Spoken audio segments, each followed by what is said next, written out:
Hello बच्चों। तो आप लोगों के लिए हम आज लेकर के आए हैं मैट्रिक परीक्षा के लिए, जो कि प्यूसम भाग 2 का है। उसका चैप्टर 1 का वस्तुनिष्ठ प्रश्न तथा जो कि 2 नंबर प्रश्न आता है उसका हम जो कि लेकर के आए हैं इस वीडियो में। तो आप लोग से उम्मीद है कि पूरा देखिए और इसको नोट करते चलिए अपना एक फेयर कॉपी में, ताकि आप लोग का जो कि भविष्य में 2025 में पढ़ने वाली जो एग्ज़ाम है उसमें आपका ये जो कि काम दे। चलिए देखिए, हम आ गए हैं मंगलम पाठ के जो कि जितने भी सब्जेक्टिव क्वेश्चन है उसमें हम आप बताने वाले हैं आप लोगों को। सबसे पहले हम सब्जेक्टिव बता रहे हैं, उसके बाद फिर इसका जितना भी ऑब्जेक्टिव प्रश्न है वो VVI ऑब्जेक्टिव आपको जा कर के उसके बाद में लास्ट में हम उस ऑब्जेक्टिव भी करवाएंगे। तो आप लोग से एक निवेदन है कि एक फेयर कॉपी बनाएं, जितना भी संस्कृत का कॉपी एक अलग बना लें और सारे चीज़ को आप लोग अपने कॉपी में नोट कर लें। ठीक है, तो देखते हैं हम पहले अभी यहाँ पे। ठीक है, देखिए इसका पहला क्वेश्चन है, वो कह रहा है कि उपनिषद का क्या स्वरूप है, पठित पाठ के आधार पर स्पष्ट करें। तो याद रखिएगा, इसकी जो आंसर है वह है उपनिषद वैदिक वांग का अभिन्न अंग है। इसमें दर्शन शास्त्र सिद्धांतों का प्रतिपादन किया गया है। सर्वत्र परम पुरुष परमात्मा का गुणगान किया गया है। परमात्मा के द्वारा ही यह संसार व्यापक और अनुशासित है। सत्य की प्रकाष्ठा की ईश्वर का मूर्ति रूप है। ईश्वर ही सभी तपस्याओं का परम लक्ष्य है। तो इस जितना भी आंसर आपको बता रहे हैं सबको एक अपना जो कि नोटबुक बना लेना है, कॉपी में आपको सब कुछ नोट कर लेना है इसको। चलिए देखते हैं इसका हम सेकंड नंबर क्वेश्चन जा करके। सेकंड नंबर क्वेश्चन कह रहा है कि आत्मा का स्वरूप क्या है, पठित पाठ के आधार पर स्पष्ट करें। ठीक है, देखिए इसका जो आंसर है वो होगी आपका कठोपनिषद में आत्मा के स्वरूप का बड़ा ही अपूर्ण विश्लेषण किया गया है। आत्मा मनुष्य की हृदय रूपी गुफा में अवस्थित है। यह अणु से भी सूक्ष्म है, यह महान से भी महान है। इसका रहस्य समझने वाला सत्य का अन्वेषण करता है, वह शोक रहित होता है। ये जो कि आत्मा का स्वरूप है, ये क्वेश्चन का जो कि जितना भी आंसर है ये होगा आपका। इस सब को आपको लिख लेना है। ठीक है, चलिए देखिए इसका नेक्स्ट क्वेश्चन देखते हैं हम।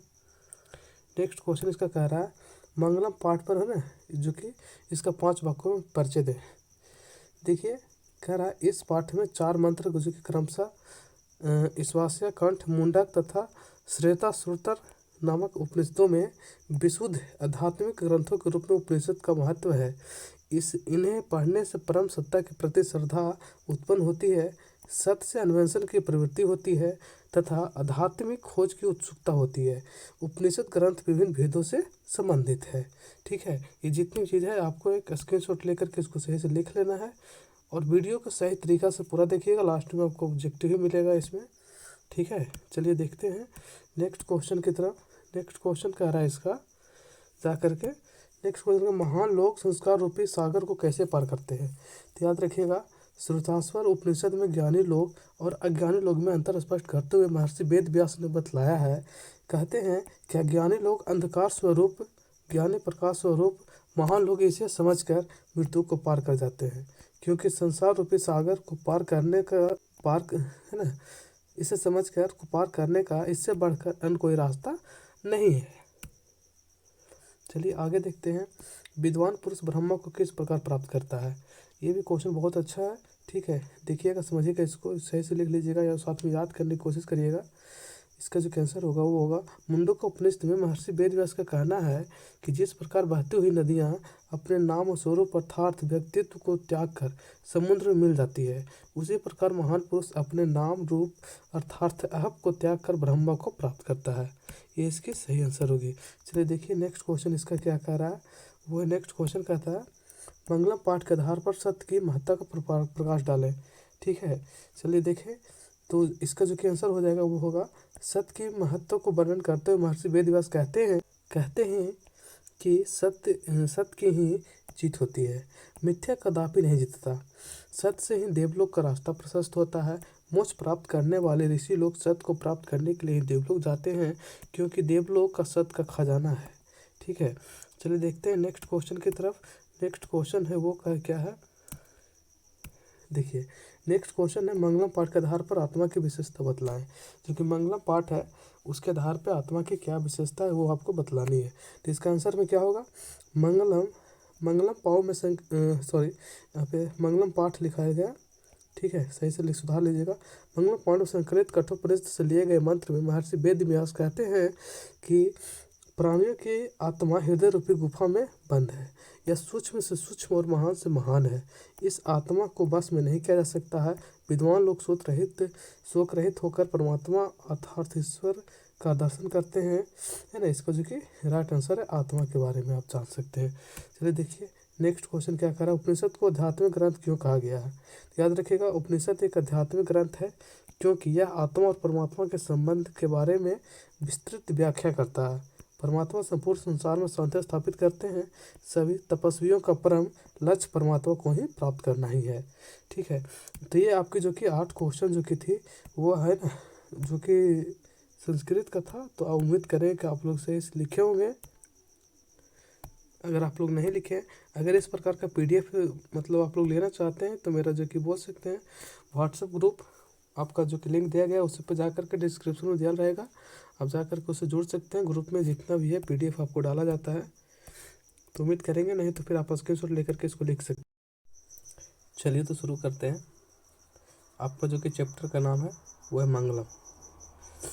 देखते हैं इसमें जो कि मेरा फर्स्ट क्वेश्चन है वो कह रहा है उपनिषद के रचनाकार कौन है। तो याद रखिएगा उपनिषद के रचनाकार है वह महर्षि Ved Vyas. Second number question है मंगलम पाठ का रचनाकार कौन है। तो इसका भी जो कि लेखक है वो है महर्षि वेद व्यास, ठीक है। दोनों क्वेश्चन का सेम आंसर है। चल देखिए आगे देखते हैं। क्वेश्चन नंबर तीसरा कह रहा है मंगलम पाठ में कितने मंत्र संकलित किया गया है। तो याद रखिएगा मंगलम पाठ में टोटल 5 मंत्र को संकलित किया गया, टोटल कुल जो कि 5 मंत्र है। अनु से छोटा कौन है, अनु से छोटा जो कि आत्मा है। क्या है, आत्मा, ठीक है। देखिए चलो देखते हैं नेक्स्ट क्वेश्चन की तरफ। किसकी जय होती है। तो याद रखिएगा हमेशा सत्य की जय होती है। आगे है बाती नदी कहाँ मिलती है। तो बाती नदी है वो जाकर के मिलती है समुद्र में। कहाँ मिलती है, समुद्र की। चल देखिए आगे देखते हैं जंतु के हृदय रूपी गुफा में क्या स्थित है। तो जंतु के जो कि हृदय रूपी गुफा में वह तत्व स्थित है। क्या स्थित है, तत्व स्थित है, ठीक है। आगे देखिए ब्रह्मों को प्राप्त करने के विषय में किसमें बताया गया है। तो ये बताया गया है आपको जा करके देखिए यहाँ पे है ना मुंडक उपनिषद में, ठीक है। याद रखिएगा किसमें, मुंडक उपनिषद। ऑप्शन नंबर डी इसका आंसर हो जाएगा। देवलोक का मार्ग किससे प्रस्तुत होता है। तो देवलोक का जो कि मार्ग है वो सत्य से होता है। ऑप्शन नंबर ए इसका सही आंसर हो जाएगा, ठीक है। आगे देखिए कह रहा है सत्य से क्या प्राप्त होता है। तो सत्य से जाकर के देवलोक होता है। क्वेश्चन पूरा पलट दिया है। अगला है मृत्यु को वश में कौन कर लेता है। तो याद रखिएगा मृत्यु के वश में वो विद्वान लोग कर लेता है। कौन, विद्वान लोग। ऑप्शन नंबर सी इसका राइट आंसर हो जाएगा। जय नहीं होती है। तो याद रखिएगा असत्य की कभी विजय नहीं होती है। किसका, असत का। ऑप्शन नंबर 20 का सही आंसर हो जाएगा। नेक्स्ट क्वेश्चन कह रहा है उपनिषद में किस महिमा का वर्णन किया गया। तो उपनिषद में जो कि किया गया वह परम पुरुष।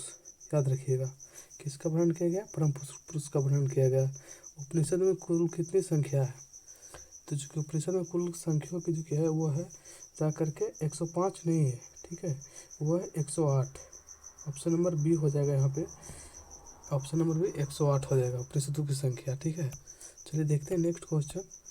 नेक्स्ट क्वेश्चन कह रहा है आत्मा के गुण रहस्य में किसमें व्याख्या की गई है। तो याद रखिएगा ये क्या गया, कठोपनिषद में। किसमें, कठोपनिषद में क्या गया। नेक्स्ट क्वेश्चन कह रहा है परमात्मा की महिमा का वर्णन किसमें किया गया है। तो याद रखिएगा इसका जो कि वो किया गया है। ऑप्शन नंबर बी इसका सही आंसर हो जाएगा। चलिए देखते हैं नेक्स्ट क्वेश्चन की तरफ। ज्ञानी लोग और अज्ञानी लोग में है ना अंतर किसमें बताया गया है। तो ये हो जाएगा आपका श्वेतास्त्र जो है ना, श्वेतास्त्र। ऑप्शन नंबर सी इसका सही आंसर हो जाएगा। आगे देखते हैं सत्य का मुंह किससे ढका हुआ है। तो सत्य का मुंह जो कि ढका हुआ है वो है आपका हिरण्मय पात्र से। ऑप्शन नंबर डी इसका सही आंसर हो जाएगा, ठीक है। चलिए देखिए नेक्स्ट क्वेश्चन की तरफ देखते हैं। सत्य का खजाना कहाँ है। तो सत्य का खजाना है वो है देवलोक में। कहाँ है, देव